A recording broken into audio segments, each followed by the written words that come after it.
Hello नमस्कार दोस्तों मेरा नाम है कीर्ति राजपूत और आप देख रहे हैं मेरा यूट्यूब चैनल कीर्ति विचार। आज बात करते हैं ऐसे 5 खर्चों की जो आपको गरीब बना सकते हैं। जी हाँ, गरीब। अभी बात करते हैं गरीब। गरीब आखिर होता कौन है? गरीब वो होता है जिसके खर्चे ज्यादा होते हैं और इनकम कम होती है, तो हम उससे गरीब कहते हैं। अगर माना आपकी 1 साल की इनकम 1 करोड़ रुपए है तब भी आप गरीब हैं। वो कैसे? वो इस तरीके से कि आपकी इनकम 1 करोड़ है और आपके 1 साल के खर्चे 2 करोड़ हैं तब भी आप गरीब हैं।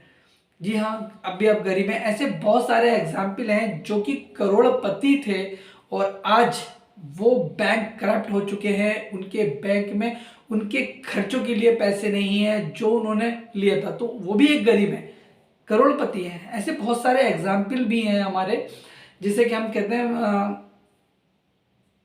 विजय माल्या जी। विजय माल्या जी आज गरीबों की गिनती में आने लगे हैं क्योंकि उनके पास बहुत ज़्यादा अमीर थे, लेकिन उनके खर्चों को कहा जाए या वो बैंक करप्ट हो गए। तो ऐसे बहुत सारे एग्जाम्पल हैं। मैं विजय माल्या जी को नहीं कहूँगा इस समय, लेकिन कहने का मतलब ये है कि आप अगर महीने के 10,000 रुपये कमाते हैं और आप अपना हिसाब लगाते हैं और आपकी सेविंग बिल्कुल भी नहीं है और आप 10 से 12,000 या 15,000 खर्च कर देते हैं तो आप गरीब हैं। तो उन्हीं चीज़ों पे कि आखिर गरीबी आती कैसे है, कैसे, तो हम अपने खर्चों पे कंट्रोल करके ही गरीबी को रोक सकते हैं। एक इनकम और फिर हम उसको सेविंग कराने के, तो ऐसे क्या खर्चे होते हैं जो हमें रोकना चाहिए और हम अपनी गरीबी को रोक सकें। वो मेन 5 खर्चे की बात आज हम बात करेंगे। सबसे पहला खर्चा है हमारे इलेक्ट्रॉनिक चीज़ें। इलेक्ट्रॉनिक चीज़ें का मतलब है कि दिखावटी चीज़ें ऐसी हैं जो आज हम बहुत ज़्यादा शोषा करते हैं और आजकल ये नए लड़कों में, युवाओं में बहुत ज़्यादा क्रेज है कि अगर उनके पास 50,000 का फ़ोन होना चाहिए, चाहे वो लड़का हो या लड़की हो, जिसका कोई मतलब नहीं है, उन्हें सिर्फ बात ही करना है, सिर्फ इसलिए कि वो दूसरों को दिखा रहे हैं कि देखो मेरे पास 1 लाख का फ़ोन है, देखो मेरे पास 50,000 का फ़ोन है, देखो। जबकि कोई मतलब नहीं। आगे अभी की मैं बात करूं तो मैं एक 8-9 हज़ार का फ़ोन चला रहा था, लेकिन मैं वीडियो बनाने के लिए एक अपना 16,500 रुपये का फ़ोन लेके आया हूँ। तो इससे मैं काम कर रहा हूँ और इससे शायद कहीं ना कहीं मैं अभी कुछ कमा नहीं रहा हूँ, लेकिन फिर भी मैं लेके आया हूँ। अगर जिन चीज़ों की आप इस्तेमाल करते हैं जो आपके यूज़ में आ रही हैं तो आप उन पर खर्चा कर सकते हैं। लेकिन आजकल के युवा लड़के जो है अधिकतर दिखावटी चीज़ों के लिए अपना बेइंतहा पैसा खर्च कर देते हैं, चाहे वो बाइक हो, चाहे कंप्यूटर हो, लैपटॉप हो, फ़ोन हो। तो वो दिखावटी चीज़ें हमारे लिए बहुत ज़्यादा फालतू की नुकसानदेह बन जाती हैं और वो हमारे खर्चों को बेकार कर देती हैं, हमारी मतलब सेविंग को बेकार कर देती हैं। तो फालतू खर्चों से बचें और अपना पैसा सही जगह इन्वेस्ट करें। नंबर 2 आता है हमारा ऑनलाइन एप्लीकेशन, ऑनलाइन पेमेंट। जी हाँ, आपने देखा होगा कि आजकल जैसे कि फ़ोन पे है, गूगल पे है, यूपीआई है, पेटीएम है, जब से ये चीज़ें आई हैं तब से हमारे खर्चे बढ़ गए हैं। हम इस चीज़ को ध्यान नहीं करते। आप कभी ध्यान करना, अपने फ़ोन, आपने कोई चीज़ ली, बोले यार मेरे पास पैसे नहीं है, अरे फ़ोन है तो आपने तुरंत ही लिया, बारकोड पे गए और पैसे ट्रांसफ़र कर दिए। तो कहीं का हमें पता नहीं चल पाता है और हम इन चीज़ों पे ज़्यादा खर्चे कर देते हैं। और जब हम पैसे जेब से निकाल के देते हैं, नगद देते हैं, तो हमें लगता है यार पैसे जा रहे हैं, लेकिन या तो कह सकते हैं कि अभी नई नई ये चीज़ें चली हैं, ऑनलाइन एप्लीकेशन है, या तो हम धीरे धीरे उनको मतलब खर्चे बढ़ जाते हैं। अगर ये हिसाब लगाएंगे आप तो आपकी जेब से पैसे खर्च होते थे, अगर माना आपका महीने का 5,000 रुपये का खर्चा और आप आज ऑनलाइन पेमेंट कर रहे हैं तो आपका 7 से 8 हज़ार रुपये महीने का खर्चा बैठेगा, जो मेरे साथ हुआ है।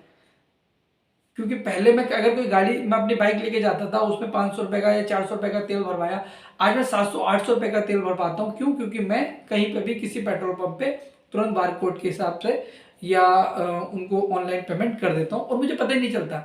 फिर मुझे ये बात में एहसास होता है कि यार मेरे अकाउंट में बैलेंस नहीं है, अकाउंट में बैलेंस नहीं बच रहा है।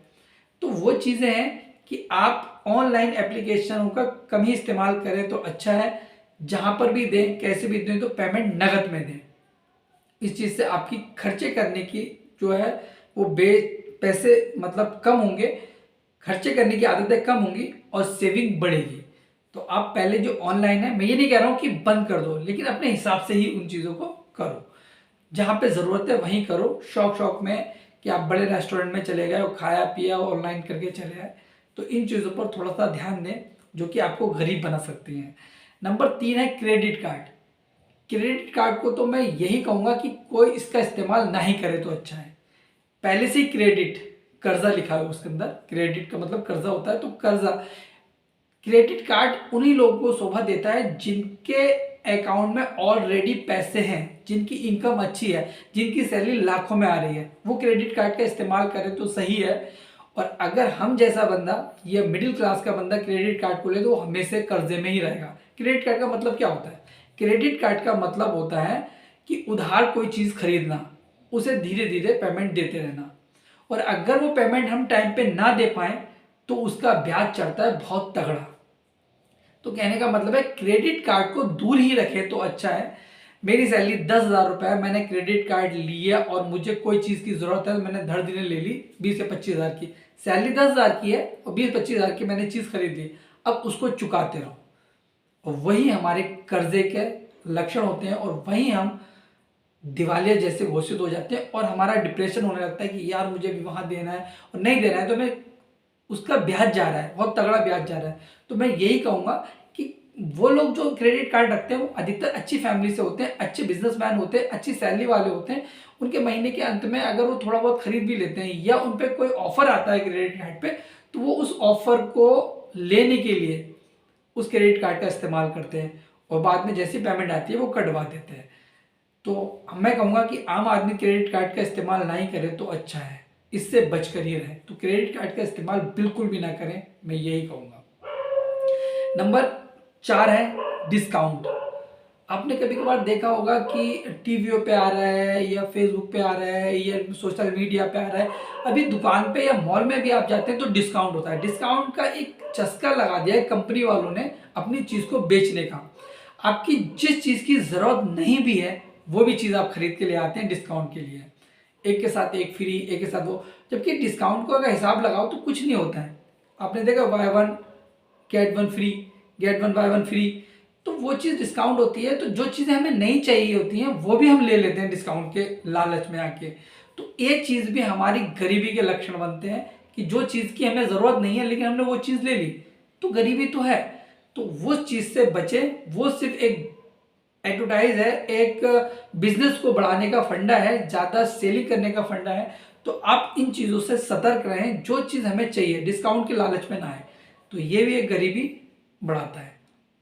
नंबर 5 है कार खरीदना। लोग कहते हैं कार खरीदना अच्छी चीज़ है, मैं भी कहूँगा कार खरीदना अच्छी चीज़ है, लेकिन वो आती है आपकी इनकम पे या आपके बजट पे या आपकी पर्सनालिटी पे। जो काम आपका बाइक से चल सकता है तो आप कार ना ही ले तो अच्छा है। अब कहेंगे कि हमारे शौक हैं, वो ठीक है, शौक आपके ठीक है, लेकिन उसके शौक के हिसाब से आपको पैसा कमाना पड़ेगा और तब कार लें। एक वैसे बंदा कार ले लेता है, मैंने देखे हैं कुछ लोगों की इनकम से ज़्यादा उनकी कार पे चला जाता है। तो कार लेना भी एक मतलब एक दिखावटी चीज़ है कि मोहल्ले वाले, रिश्तेदार, पड़ोसी कहेंगे अरे बंदे के पास कार है। कार है लेकिन वो बिल्कुल बेकार है। क्यों?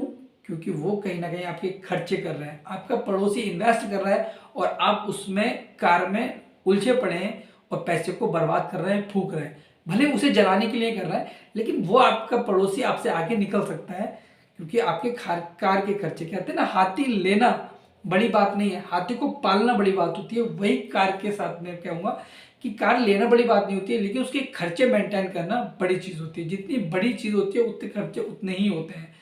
तो कहने का मतलब ये है कि ये आपको अगर बहुत ज़्यादा ज़रूरत है तभी कार खरीदें, अन्यथा अच्छी जगह पैसे इन्वेस्ट करें और खुश रहें। तो ये 5 तरीके थे आपकी गरीबी के। तो इन चीज़ों से बच के रहेंगे तो आप गरीब होने से बच जाएंगे। जी हाँ, अगर मेरी वीडियो पसंद आए तो लाइक, प्लीज़ सब्सक्राइब और शेयर करें। नमस्कार।